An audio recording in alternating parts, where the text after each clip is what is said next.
Hello and welcome to the Top 20 Video Game Music Show. This week's theme is mascots. That's right, like Mario, Sonic, Klonoa, Spyro, all types. Our first track is from Klonoa 2. We're going to hear Going to Lunatea, composed by Kanako P, Kakino, and chosen by the great Kris.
I friggin' love that. You know, I love the instrument choice. That flute. It's just such a, like, innocent sound. It's such a organic sound. There we go. I love when the drums come back in. The melody just winds and twists around, and I love, like, all the different chord changes as the melody is going up and coming down, and when you think they would repeat the chord progression, it just changes and constantly. It's throwing all these unexpected sort of almost like jazz reharmonizations of like this, blah, blah, blah. And to me, it sounds like, you know, an agile platforming character just jumping and weaving and, you know, ducking and shucking and jiving. Those aren't the right terms for it, but I just wanted to say them. It's beautiful. It just sounds so hopeful, so inspiring, so optimistic. I love all the instruments. That flute is so beautiful. The, like, sort of metallic mallet thingies. It kind of sounds like, it's got almost like a kind of a jungly feel to it. Just with the acoustic guitar and the mallets and the flutes. It's a nice use of a really fast waltz, which gives it like an elegance, but like a floatingness to it, and it could be a Zelda theme for sure. Sort of like right out of Wind Waker or something. Absolutely. It's so rousing. Like, what a great way to be welcomed back to the world of Klonoa 2. Amazing pick. Our next one is from Jazz Jackrabbit 2, released on the Windows in 1998. This is Labrat, composed by Alexander Brandon and chosen by Rudi.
Loving the cyberpunk section.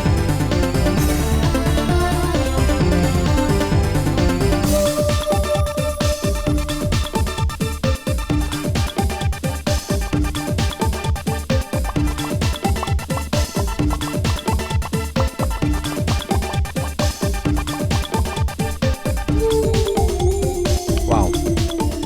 That's so cool. It's interesting. So, usually what happens every week is there's a common thread between a lot of the songs, and it's usually something that is unexpected. I mean, of course, in Boss, if we were going to do an entire week of Boss themes, you're going to hear choir, you're going to hear rock organ, you're going to hear like crazy time signatures and like distorted guitars, but there's usually something that you didn't expect. And I guess I didn't expect for mascot themes a lot of it was going to have this sort of jungle feel. And then as I think of it, it's probably because most of the mascots were animals. Animals, jungle, forest, makes sense. This one is hilarious because it was put out in 1998. It's got that like 1998 electronica, that house beat and that sort of like 909 sort of feel to it with like and like the claps and stuff. And then there's this like very unexpected cyberpunk section in the middle. Maybe we can find that. It happened at about here. Here. I mean, you could put that right in Deus Ex, baby. That's like futuristic cyberpunk mall. I'm shopping for my latest cyber deck, so I can take down some black ice. But, judging from this video game cover, it looks like they're rabbits in space in the future, so it makes sense. It's weird it's not Jazzy Jackrabbit. Jazz Jackrabbit. Very odd.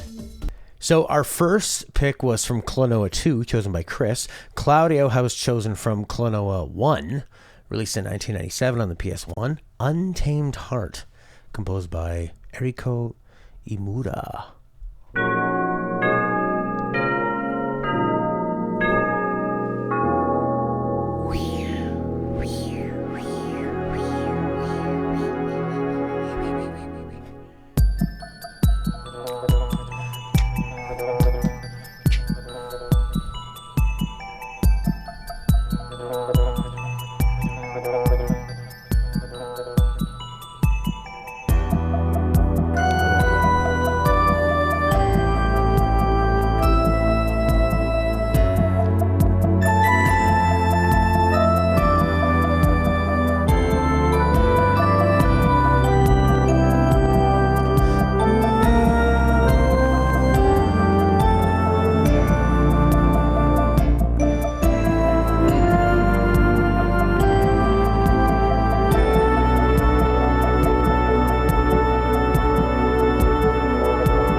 Wow. Oh, that was a beautiful 3-minute journey. It's odd. It starts with like almost like a fly buzzing around left to right on the stereo speakers. That is gorgeous. I mean, that could fit right into, you know, like an Atlas game, like Persona or something. I could see playing a turn-based game or reading a lot of dialogue and kind of pondering some choices and doing a bit of like house simulation or relationship drama or like the downtime in like a detective game or something. It's friggin' not, but that's just like the chill vibe part of it. But yeah, it does have so much tension and then release, and it's like just kind of like a kind of real swanky feel to it. This is just like really gorgeously played, composed. That's really nice. That part there.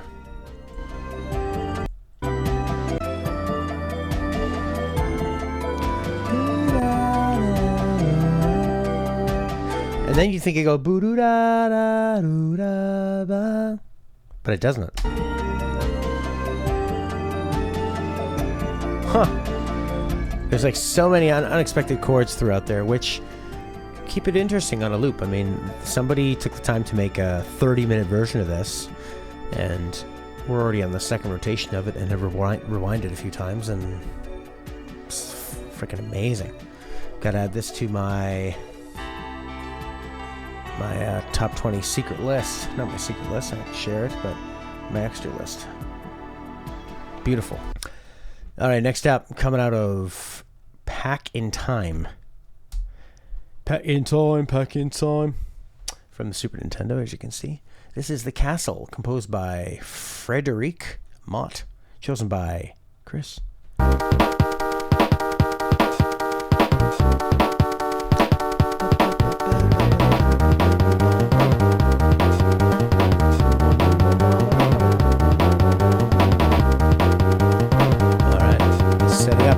It's setting up. Are we gonna settle in?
Cool. I'm gonna have to hear the original theme. Actually, haven't played Pac-Man too much, considering such a classic.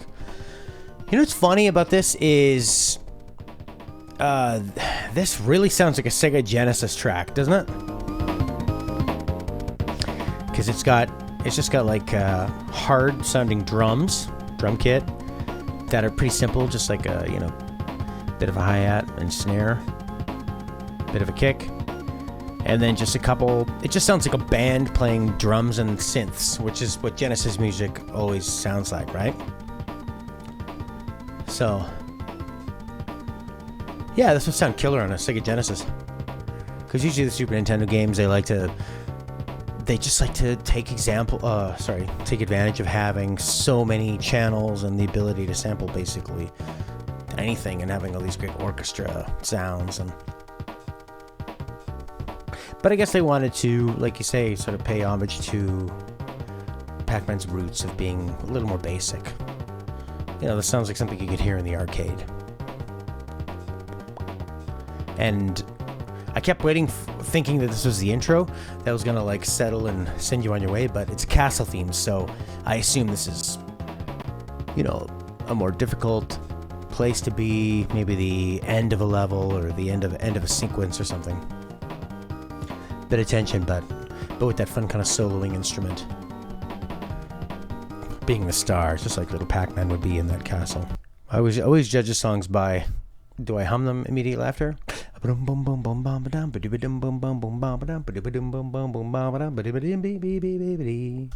Well, next up we've got one from Yooka-Laylee in the Impossible Lair. Finally, we're getting into more modern times. This was put out in 2019. This is the track is Production Path Panic, composed by Matt Griffin, chosen by Rudi.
Really cool.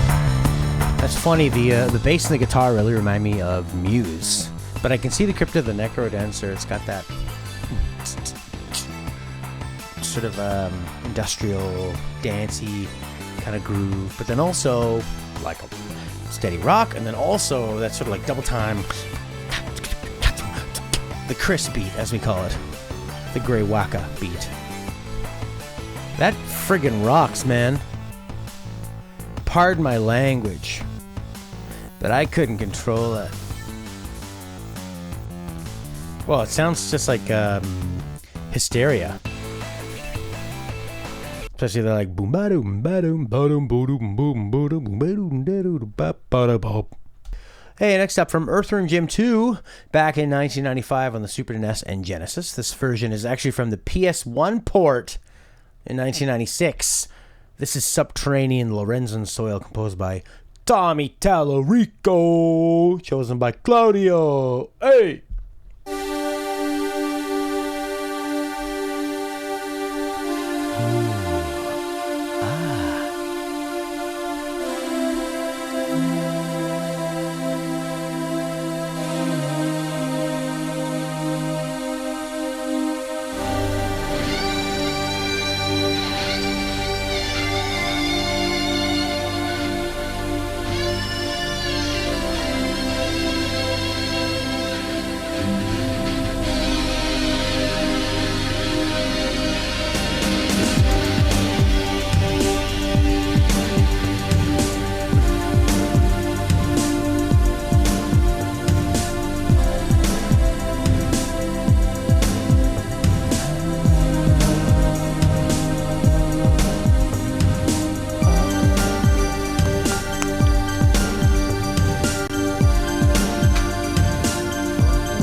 groove, some more beautiful flute, more kind of jungle vibes. I had such a great time with Earthworm Jim when I was a little boy, because I went through a phase similar to how I'm doing now, where I've been buying up VR as it's become more affordable, like exploring PSVR and MetaQuest 2. I started buying Sega CD and 32X when I was a teenager, because they just were a little cheaper at the time, and wanted to see what the fuss was about. And also, like, a failed console that maybe only has a handful of good games. If you don't pay a lot for the failed console, it can be worth it, you know? And playing through, like, all the Sega CD games, which even the bad ones, a lot of them were just worth it for the spectacle, you know? Like, Sewer Shark is not, you know, not a great full experience, but it's a fun little arcade thing. Then there's other ones that, like Sherlock Holmes, that are just so slow, and the loading of everything if you're doing a puzzle game and going back and forth and finding clues, you don't want to have a lot of long load times and then, like, very poorly acted scenes, right? You need things to be a little snappier. That was a nice thing with Sewer Shark, at least it felt kind of quick. But one of the best times I had on my Sega CD, probably the third best time I had on the Sega CD, fourth best time, third best time I had in the Sega CD. I'll rank them right now. My top 4 times on the Sega CD. At number 4, Mighty Morphin Power Rangers. An actual incredible use of the full motion video and what do you call them? QuickTime controls. You watch them do martial arts fights. They put the commands on the screen. If you hit them in the right time, hey Rudi, welcome. And if you do, it keeps going, and if you miss the command, you lose energy, but it worked really well. Number 3, Earthworm Jim on the Sega CD. Great game. I guess it benefited from having some better music. Didn't really need to be a Sega CD game. Number 2, Snatcher, the Hideo Kojima game. I mean, being on Sega CD, you got some, like, great voice acting, great animation, music. And it was a, turn-based. It was like it wasn't a first person. Sometimes it was first person. It was like one of those RPGs with scenes, like, here's a scene. Do you want to go straight to the next scene? Do you want to go left to the next scene? That kind of thing. And number 1, best experience on the Sega CD, Wing Commander. The CD gave tons of voice acting, which really brought your wingmen and wingwomen to life. They all had such different personalities. There's a lot of great storytelling from all of them in between the missions, and the bartender kind of updated you, and the game would change based on how you performed in your different missions. You could influence the course of the campaign in your war with the humans against the Kilrathi. Sega CD. Oh, you know what else is good? Popful Mail, number 5. Our next one, a real superstar in the mascot world. That's right. Crash Bandicoot from the N.Sane Trilogy, the remake. This is Slippery Climb, Stormy Ascent. Composed by Josh Mancell. The arrangement, uncredited members of Vicarious Vision's audio team. Chosen by Kris.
Okay, I wonder if we can find the original now. Slippery Climb. I want to hear the original.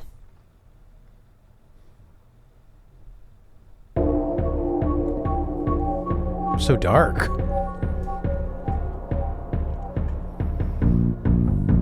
And slower. And lower.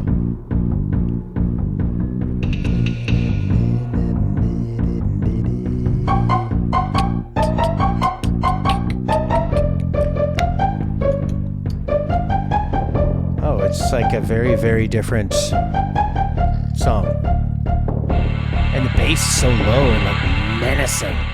And that guitar is menacing.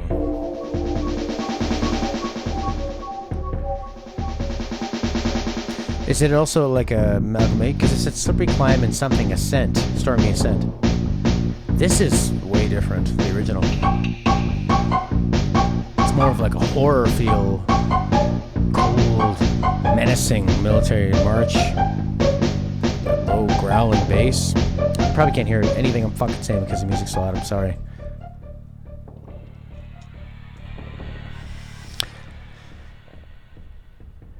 Well, it becomes a much different piece. I mean, it's cleaned up, but it's also a lot happier and brighter. Bum ba ba da boom boom boom bum. Kind of sounds like Paranoid Android. Dun da da da dun dun dun dun dun. Bum bum bum bum bum bum bum ba bum. But this that actually would have came up before Paranoid Android. This is more like the original's more like a horror, and this one's more like spooky. You know.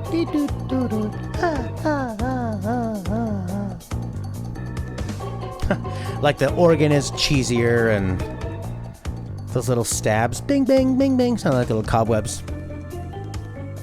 And it's almost like kind of surfy and way less scary, more spooky. Like it's more like less medieval, more. What's his name? The one I always rip on for not being as good as Mario 64, Banjo-Kazooie. But it has that more like zany kind of surfy energy of Crash. I love Crash. I don't love Crash the game, but I'll tell you what I do love. Crash Bandicoot commercials. What's the one where he's in the pool? It's over an hour of Crash commercials? We got a call that a man was acting erratically in the store. He's acting like a maniac. When we arrived on the scene, the store had been emptied of its customers because of the behavior of this gentleman. It took us a while to control the situation, and there was some frustration involved. We've had 3 incidents. I like this one where he goes to Nintendo, Plumber Boy, Mustache Man.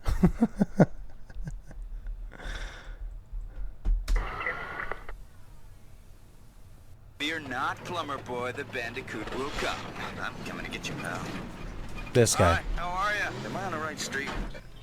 Can you tell me where Nintendo is? People run a lot here. This is really nice. Plumber Boy, your time has come. Yeah, and they sort of told a story, right? That was the first one. That guy was a genius. Whoever that comedic improv actor is. I wonder what he's doing now. You'll never guess. Crash Bandicoot commercial actor now. Oh, I see. He was an alt-right Ku Klux Klan member. Who played Crash Bandicoot dude from the commercials? Well, next up from Saturn Bomberman. Released on the Nintendo Switch, I want to say. 1996. This is Amusement World Dark Stages. Composed by Jun Chikuma. Chosen by Rudi.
I like black for a lot of consoles, but I think the Saturn in white is actually pretty snappy looking. That's pretty cool. It's nice. It does have kind of a modern sound. It could transition into a modern pop song. But it just kind of stays a little off kilter. It's a lot of bleeps and blops, and I like how it really sounds like you've got a few very distinct parts doing their own thing. And usually in Bomberman games, it's multiplayer, I would think. This is how bad my instincts were. My little brother just got an N64, went to the video game store in about 1997, 1998. And he was going to pick a game. And he really wanted GoldenEye. And I didn't know much about GoldenEye. I was like, why would you want that? I said, I've heard that Bomberman is a great multiplayer game. Why don't we get that? I mean, I'm sure Bomberman is great. And it does what it does very well. And was probably super ahead of its time on the SNES days and the NES days. But GoldenEye? I was trying to talk my brother out of getting GoldenEye for the N64? What the fuck is wrong with me? What was wrong with me? He made the right choice there. Good job, Adam. So catchy this. Oh my god, check this one out. It's Plock. We need a mascot for the kids. Plock. Look at him. He kind of looks like Zoidberg without a face. The kids are going to love him. Look at his giant hand that kind of is waving. Also looks like it could be coming to smother you. Well, Plock, 1993 on the SNES. Beach theme. Composed by Tim and Geoff Follin. Wow. Have there ever been better composers working on worse games? This is the ultimate ratio. Chosen by Claudio. Plock.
is outrageous that was in Plock. That was fucking glorious. Man, like, those crazy... Listen to this. I love how they're still using all their sort of tricks from the NES to just, like, overload the bass. Have that crazy high-pitched, basically using it like a lead guitar, and just smashing in the face with this heaviness. Masters of sound and what you can squeeze out of hardware. This is friggin' wild, and it's in Plock. Plock. Plock. Plock. Plock with an exclamation mark. He's wearing a shirt and kind of wearing shorts. Plock. Good God.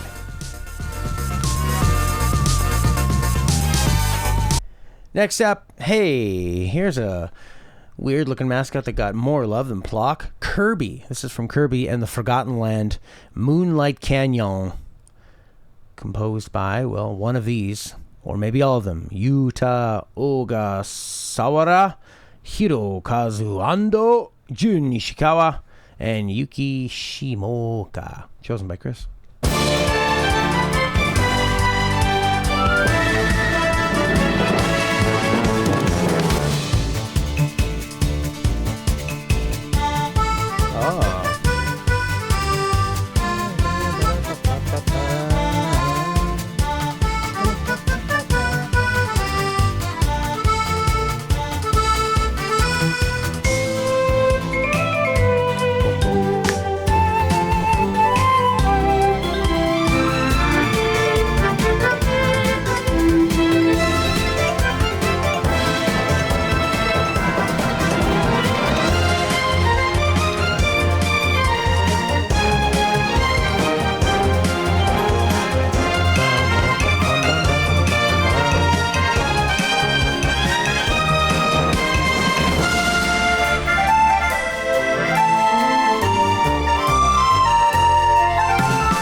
Yeah, a real kind of swashbuckling affair.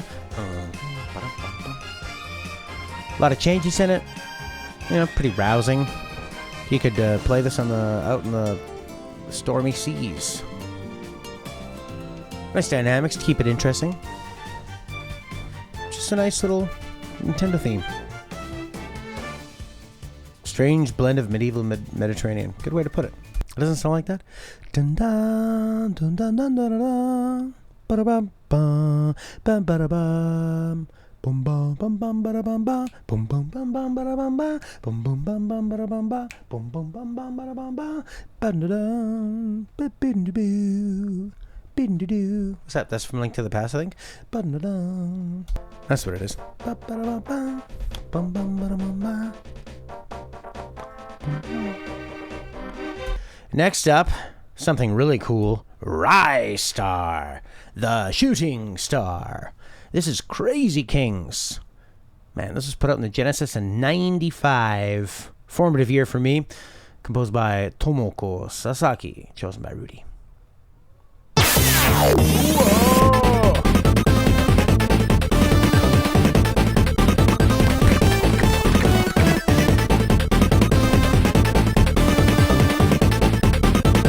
Ninja Turtles.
Interesting. The first part kind of reminds me of Ninja Turtles. Sort of like, ba-da-bum-bum. There's like that one. It's like, ba-da-bum-bum-bum, ba-da-bum-bum-ba-da, ba-da-bum-bum-bum-bum-bum, ba-da-da, ba-da-da. I think I have to find out which one that is. It's really cool. It's got, like you said, it's got nice bass, like we said. It has usually some like harsh sort of synth sounds, but balances them out some really softer ones too. It almost kind of sounds like Sonic, but more kind of industrial and grounded. Just really, again, it just sounds like a bunch of awesome players and a synth band that want to rock out, and that's how you're going to get the best stuff from a Sega Genesis. Next up, from Wonder Boy. Underrated Tenacious D song. What is the secret of your power? The Dragon Trap in 2017, the remake of the old arcade game from 1991. This is The Last Dungeon, composed by Shinichi Sakamoto, chosen by Claudio. Whoops.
Cinematic material, lots of energy, show for various events, scenes, and characters. For sure, it does.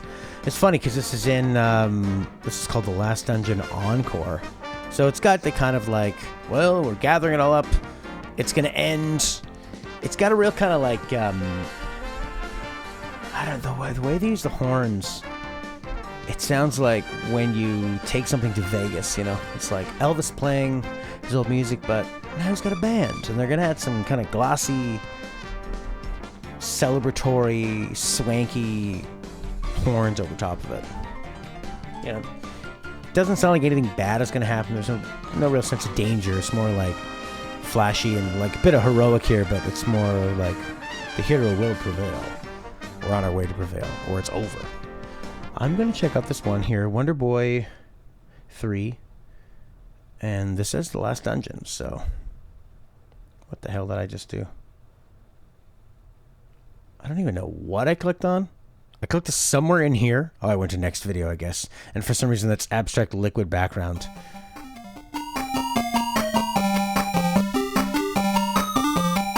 That's the same. This is not an appealing character. It's funny, like, you look at Mario and you think, on paper, if we said, all right, we want this to be popular with kids and everybody, and so we'll make him a mustached plumber man.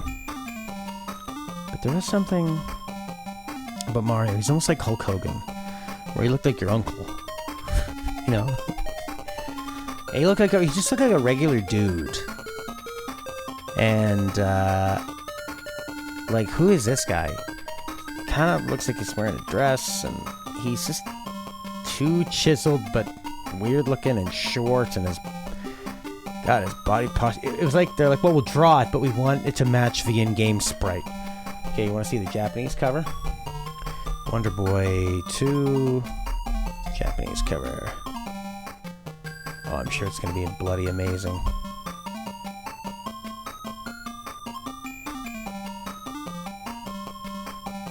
Yeah, it's better. It's more like cutesy kid anime. That's pretty neat too. It kind of looks like Mega Man. Whoa, look at that. It's crazy. That is just so Japanese, eh? And they do it so well. Beautiful. We've come upon an absolute wonderful mascot. Spyro. Composed by the drummer from The Police, Stuart Copeland. Chosen by Chris. This is Toasty.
Love that.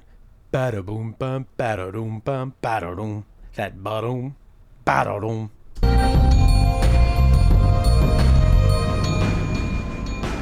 See, a drummer knows how to use a triangle. Oh.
Man, nothing sounds like Spyro. Stuart Copeland is a really, just truly wonderful composer. You can see why he argued so much with Sting, because the guy has an idea of, I mean, that's a killer bass line in there. He doesn't need Sting for that. It's like definitely one of the strengths of the track. And it's not just layered percussion. I mean, there are some... it's definitely written by a drummer in the way that there's shitloads of percussion. The dynamics, like the journey you go on, are the dynamics mostly with the percussion and the dynamics. That's how drummers play, right? And the grooves. But there are some not just padded chords back there, but like right there, right here.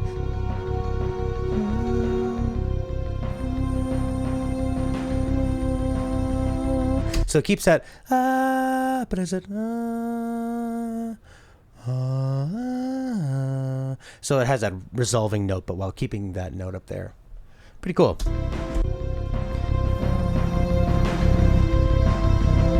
Yeah, so it's just that you have that one note.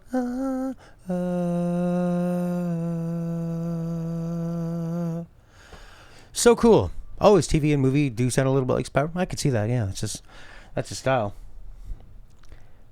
Wow, great stuff. Really amazing. Really unique for video games. Perfect for Spyro too, because it's a game where you're just kind of jamming around. You know, you're exploring a big level. You're looking at different platforms and just thinking, how am I going to get from there to there? Collecting. I loved Spyro. I don't think I needed to play 3 games of it, but I really loved Spyro 1. Just the floating was really peaceful, the prancing around was really peaceful. The secrets were fun, the collecting was not overwhelming. It kind of reminded me of Breath of the Wild and Mario 64, where you're like exploring a 3D environment and figuring out how to get somewhere. And this music was just perfect for like pushing you along gently and floating, and I love that kind of like medieval or kind of like a rock guitar medieval feel to it. Really worked well with the dragon theming. So cool. Last 2. This is from Gex 3. What a mascot he was. A deep cover gecko. Released in 1999 on the PS1 and the N64. Holy Moses! Composed by one of these ones, John Baker, Jim Hedges, and or Burke Treichman, before he became podcast superstar Bert Kreischer. Chosen by Rudi.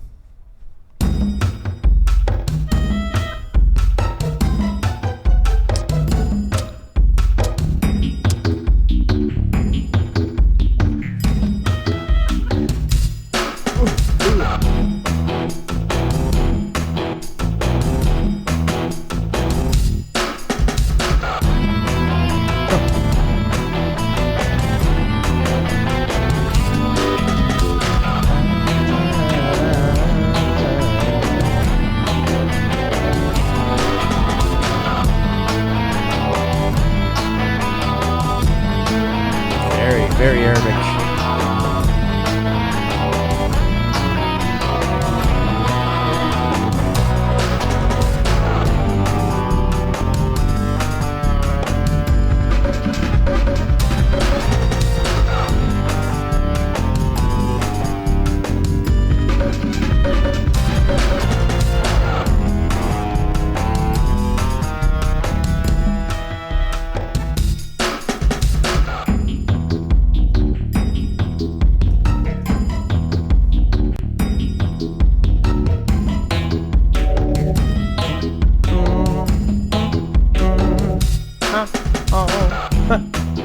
I mean, this to me just sounds like somebody jamming, you know. It's definitely, yeah, exactly, Rudi. It really sounds like a soundtrack of the era.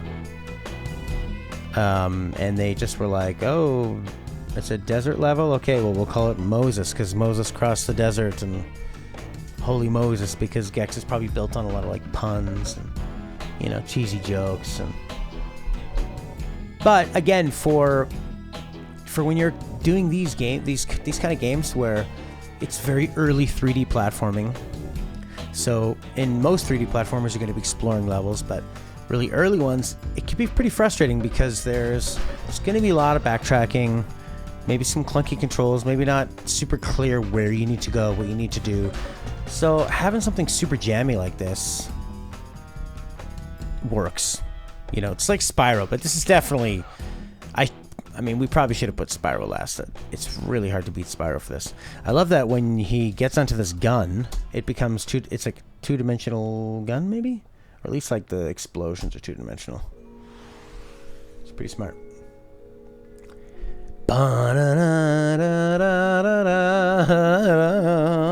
Very, very, very Egyptian scale. And our last track of the day, chosen by Claudio, from Conker's Bad Fur Day. That's right, we're going there. Released on the N64 in 2001. Wow. This is rock solid, composed by Robin Beanland.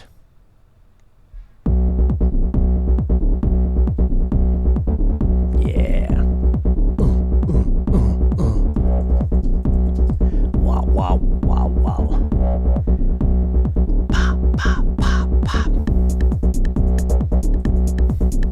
We should have started with this. Wow, wow, wow.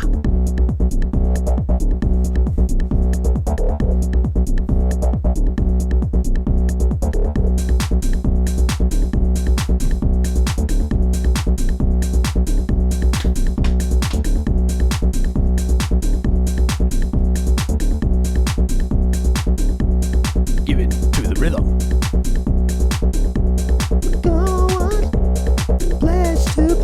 Get your booty on the floor tonight and make my day. I want blast to play. Get your booty on the floor tonight and make my day. Make my day. Make my day.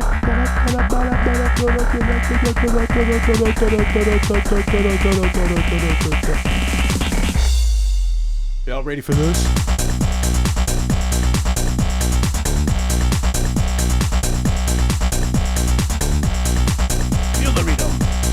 Rhythm of the nation. Rhythm of Croatia.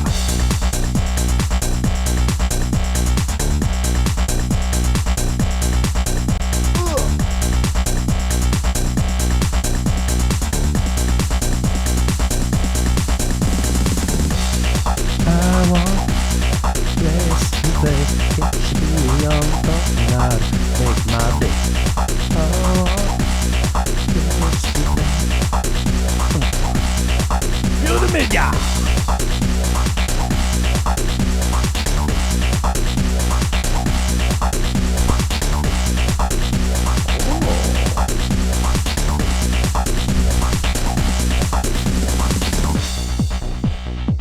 Wow.